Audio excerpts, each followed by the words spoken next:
So at work, I meet a lot of people from all over the world, which is pretty awesome.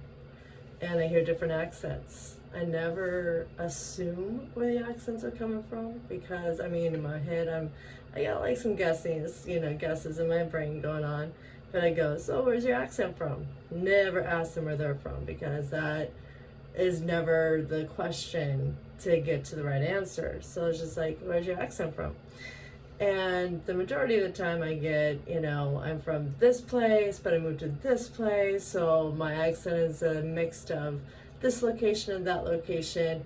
And other times I'm like, I'm from Australia, New Zealand, also, what is that? It's Puerto Rico, Miami, Boston, New York, Tennessee, good grief, like literally everywhere. That's just, top 3, top 5. And so I'm like, okay. And then they look at me, they go, where are you from? And I'm just like, Washington, I'm a Washingtonian. He goes, where is your accent from? I was like, well, I don't know about other Washingtonians, but with me, I have an ear for accents. I can pick up accents very easily, to where if I listen to your accent for a little bit, I can literally pick up on it, not a problem. And I love different languages, love learning different languages. So I had this one person, excuse me, from Florida. This dude had like an East Coast, well, Florida is East Coast, but he had this New York, Boston, Florida characteristic, voice kind of theme, all mixing together, all in one, right? So I look over him going, where is your accent from? And he tells me it's like Florida. And I'm like, I am not getting that at all. I'm seriously getting like Boston, New York, definitely some Puerto Rican, and whatnot. And he's laughing. He's like, yeah, I'm a mixture of everything. I was like, yeah, I can totally tell.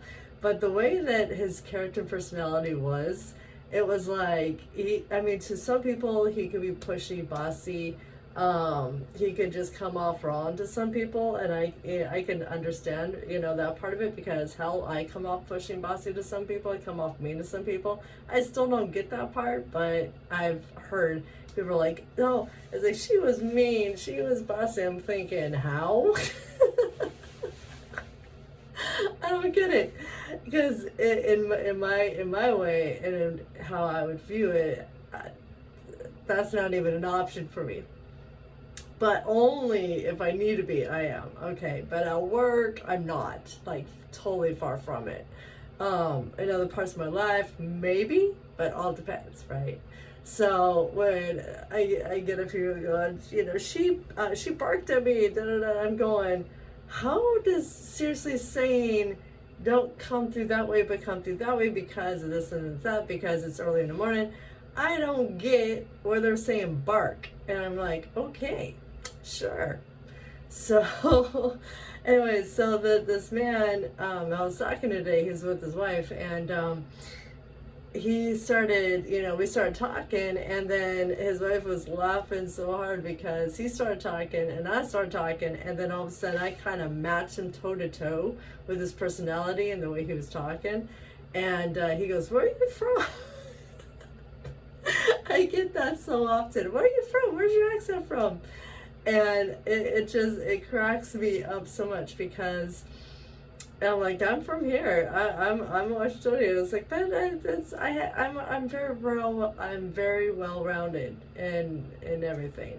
I tried to be very well rounded, especially for my daughter. So it's like that way, I can help my daughter learn different languages, help my daughter be a lot more open when it comes to languages and accents and whatnot, that she can do it, So, because I always have a love for that, and hopefully she'll have the love for that as well.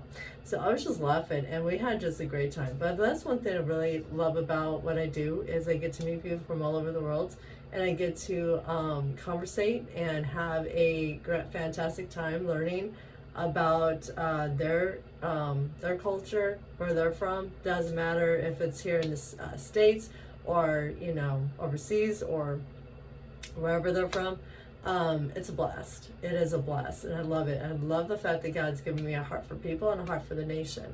to be united as one. And honestly, and what the coolest stuff about that is that this World Cup has definitely done that for a lot of people. Like, it has unified us together as one.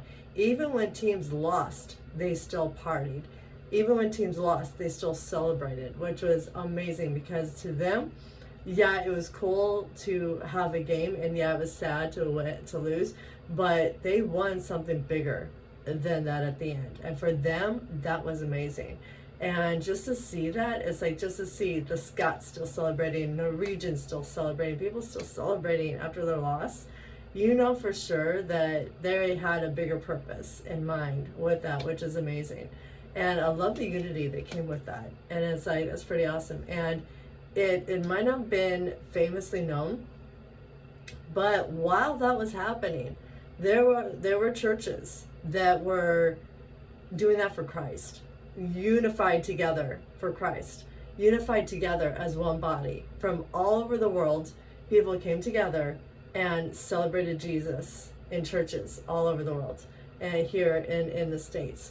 And again, it wasn't televised, it wasn't telecized, it wasn't very popular, but with the little videos that I did catch and whatnot that happened, it was amazing to see that.